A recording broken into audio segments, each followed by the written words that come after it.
തമ്പുരാനെ, വിശുദ്ധ കുരിശിന്റെ അടയാളത്താലെ ഞങ്ങളുടെ ശത്രുക്കളിൽ നിന്ന് ഞങ്ങളെ രക്ഷിക്കുക. ഞങ്ങളുടെ തമ്പുരാനെ, പിതാവിന്റെയും പുത്രന്റെയും പരിശുദ്ധാത്മാവിന്റെയും നാമത്തിൽ ആമേൻ.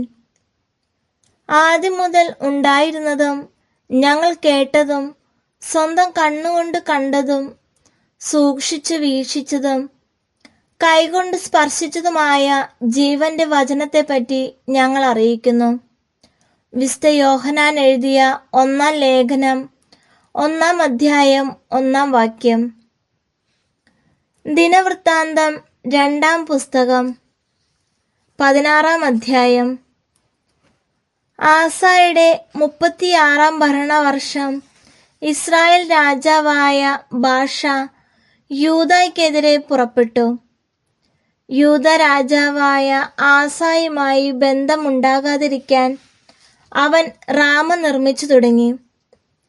ആസ ദേവാലയത്തിലെയും കൊട്ടാരത്തിലെയും ഭണ്ഡാരത്തിൽ നിന്ന് സ്വർണവും വെള്ളിയും ദമാസ്കസിൽ വസിച്ചിരുന്ന സിറിയ രാജാവായ ബെൻഹദാദിന് കൊടുത്തയച്ചുകൊണ്ട് പറഞ്ഞു, നമ്മുടെ പിതാക്കന്മാർ തമ്മിൽ ഉണ്ടായിരുന്നതുപോലെ നമുക്കും ഒരു സഖ്യം ചെയ്യാം. ഞാനിതാ സ്വർണവും വെള്ളിയും സമ്മാനമായി അയക്കുന്നു.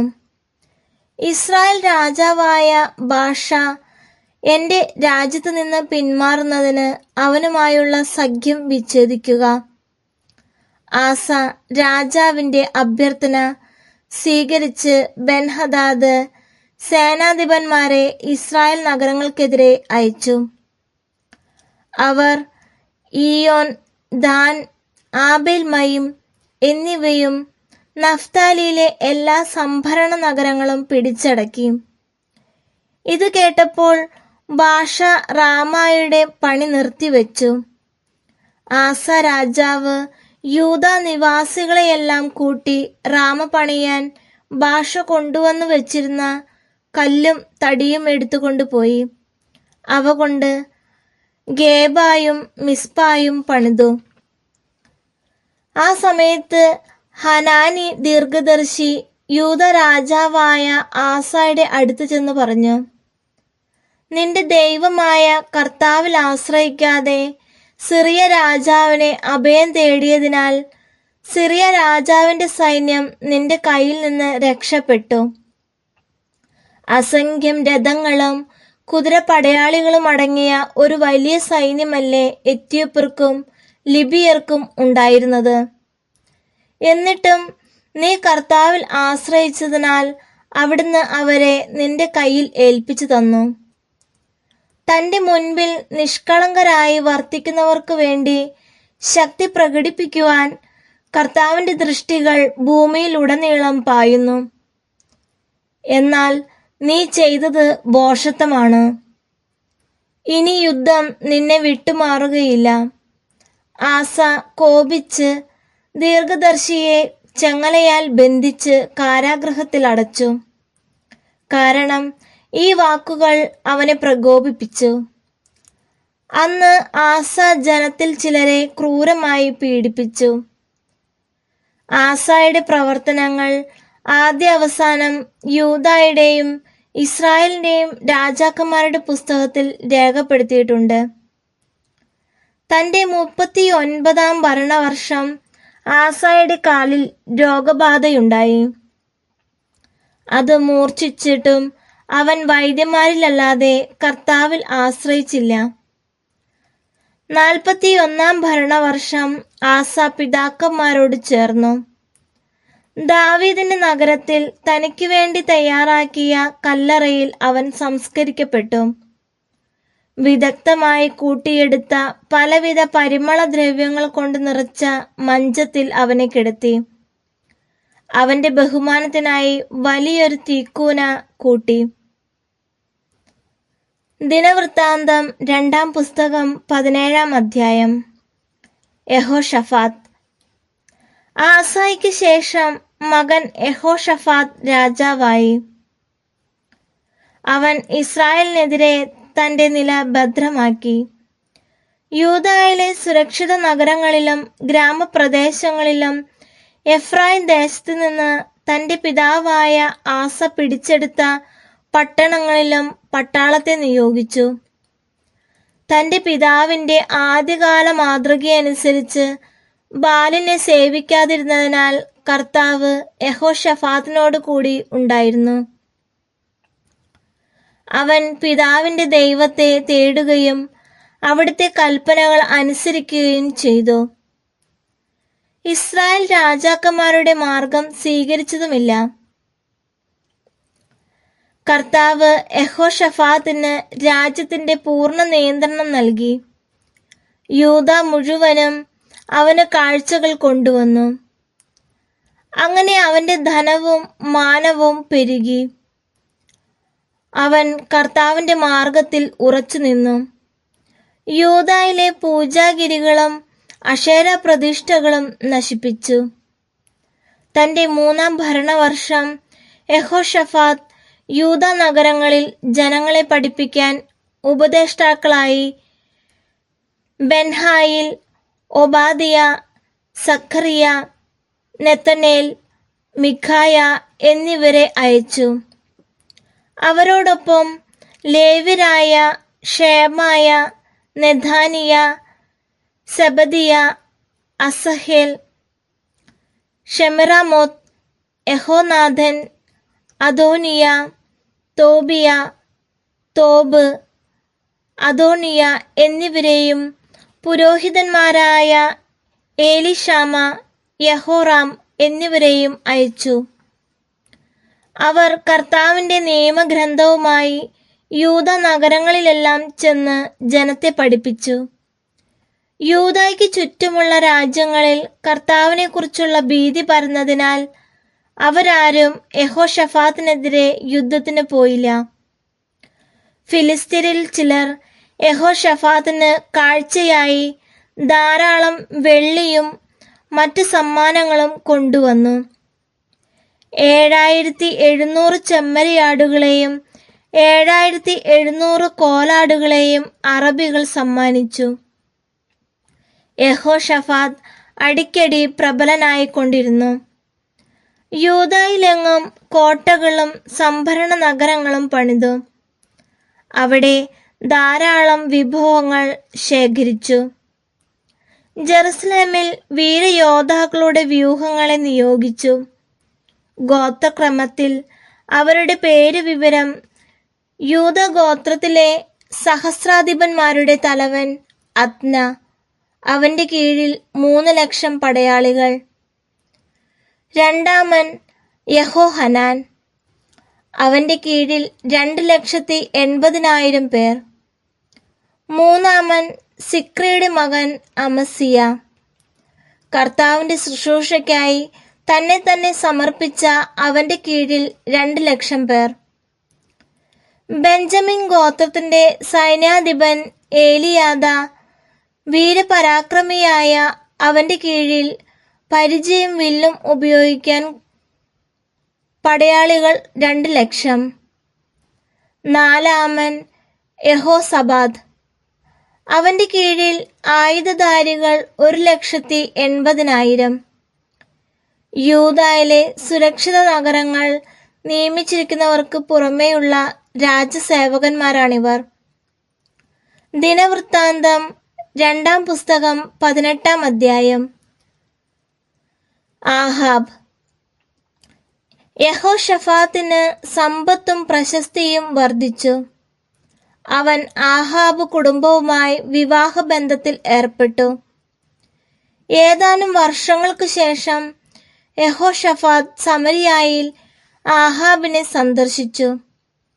ആഹാബ് അനേകം ആടുകളെയും കാളകളെയും കൊന്ന് അവനെയും കൂടെയുള്ളവരെയും സൽക്കരിച്ചു.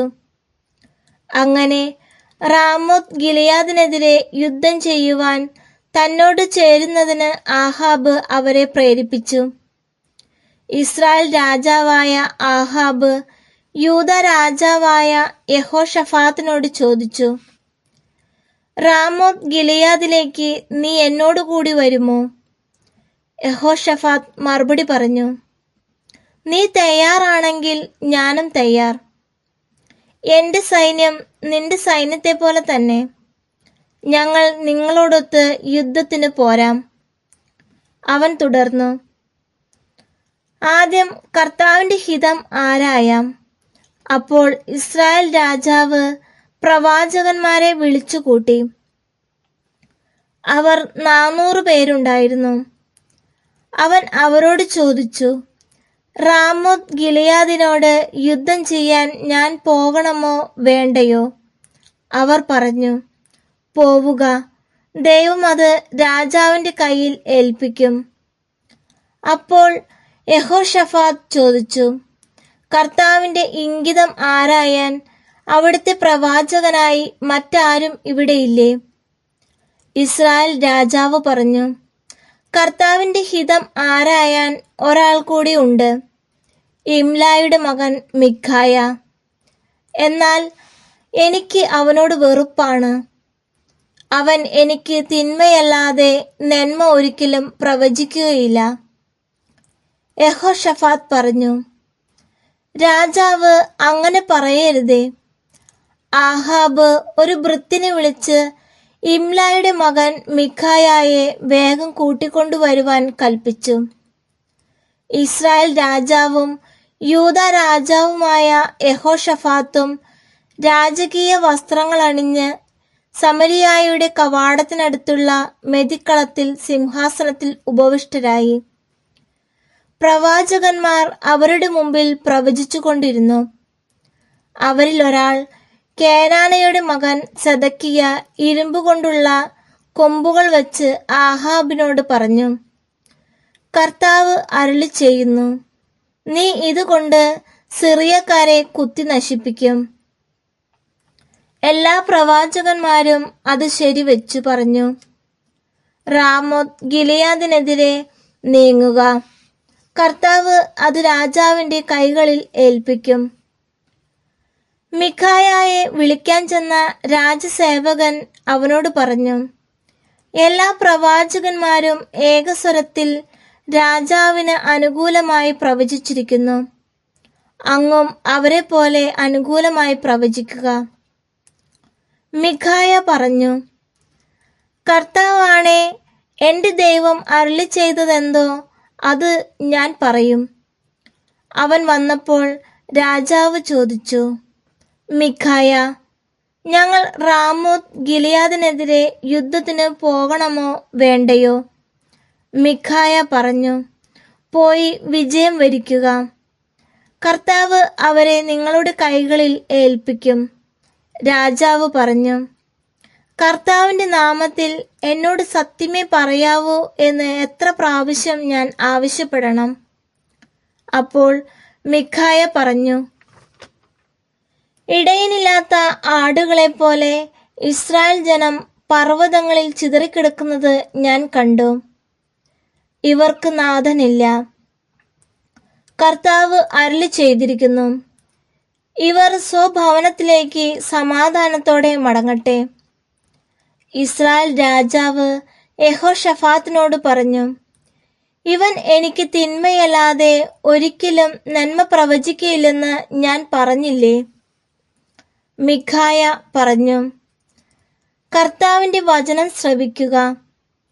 കർത്താവ് തന്റെ സിംഹാസനത്തിൽ ഉപവിഷ്ടനായിരിക്കുന്നത് ഞാൻ കണ്ടു.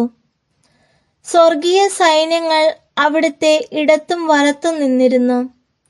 അപ്പോൾ കർത്താവ് ചോദിച്ചു, ഇസ്രായേൽ രാജാവായ ആഹാബ് റാമോത്ത് ഗിലെയാദിൽ പോയി വധിക്കപ്പെടാൻ തക്കവണ്ണം ആര് അവരെ വശീകരിക്കും? ഓരോരുത്തരും ഓരോ വിധത്തിൽ മറുപടി നൽകി. ഒരാത്മാവ് മുന്നോട്ട് വന്നു പറഞ്ഞു, ഞാൻ വശീകരിക്കാം. കർത്താവ് ചോദിച്ചു, എങ്ങനെ? അവൻ പറഞ്ഞു, ഞാൻ പോയി അവന്റെ എല്ലാ പ്രവാചകന്മാരുടെയും അധരങ്ങളിൽ നുണയുടെ ആത്മാവായി ഇരിക്കും. അവിടുന്ന് അരുളി ചെയ്തു, പോയി അവനെ വശീകരിക്കുക. നീ വിജയിക്കും. ഇതാ, നിന്റെ ഈ പ്രവാചകന്മാരുടെ അധരങ്ങളിൽ കർത്താവ് വ്യാജത്തിന്റെ ആത്മാവിനെ നിവേശിപ്പിച്ചിരിക്കുന്നു. നിനക്ക് അനർത്ഥം വരുത്തുമെന്ന് കർത്താവ് അരുളി ചെയ്തിരിക്കുന്നു.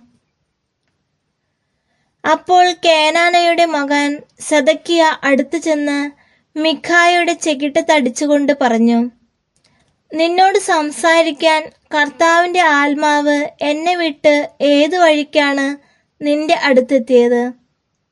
അതിന് മിഖായ പറഞ്ഞു, ഒളിക്കാൻ ഉള്ളറയിൽ കടക്കുന്ന ദിവസം നീ അതറിയും. ഇസ്രായേൽ രാജാവ് കൽപ്പിച്ചു. മിഖായയെ പിടിച്ച് നഗരാധിപന്മാനായ ആമോന്റെയും രാജകുമാരനായ യോവാഷിന്റെയും മുൻപിൽ കൊണ്ടുചെന്ന് പറയുക, ഞാൻ സമാധാനത്തിൽ തിരിച്ചെത്തുന്നതുവരെ അല്പം മാത്രം അപ്പവും വെള്ളവും കൊടുത്ത് ഇവനെ കാരാഗൃഹത്തിൽ സൂക്ഷിക്കുക എന്ന് രാജാവ് ആജ്ഞാപിക്കുന്നു. മിഖായ പറഞ്ഞു, നീ സമാധാനത്തിൽ മടങ്ങിയെത്തുമെങ്കിൽ കർത്താവല്ല എന്നിലൂടെ സംസാരിച്ചത്. ഇത് ജനം മുഴുവൻ കേൾക്കട്ടെ.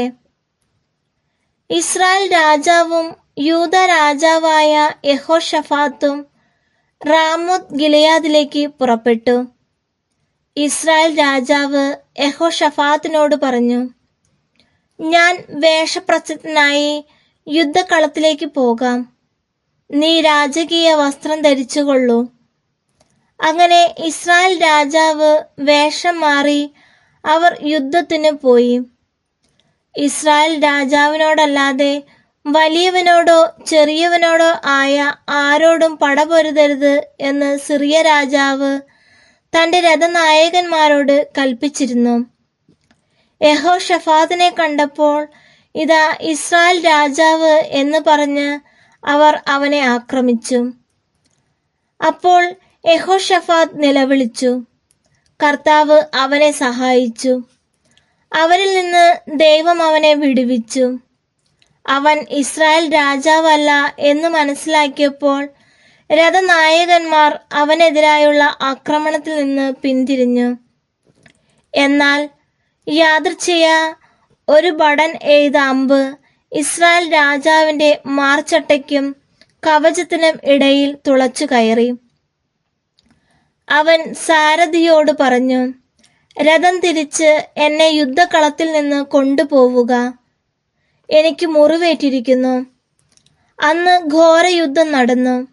സന്ധ്യ വരെ ഇസ്രായേൽ രാജാവ് സിറിയക്കാർക്ക് അഭിമുഖമായി രഥത്തിൽ ചാരി നിന്നു.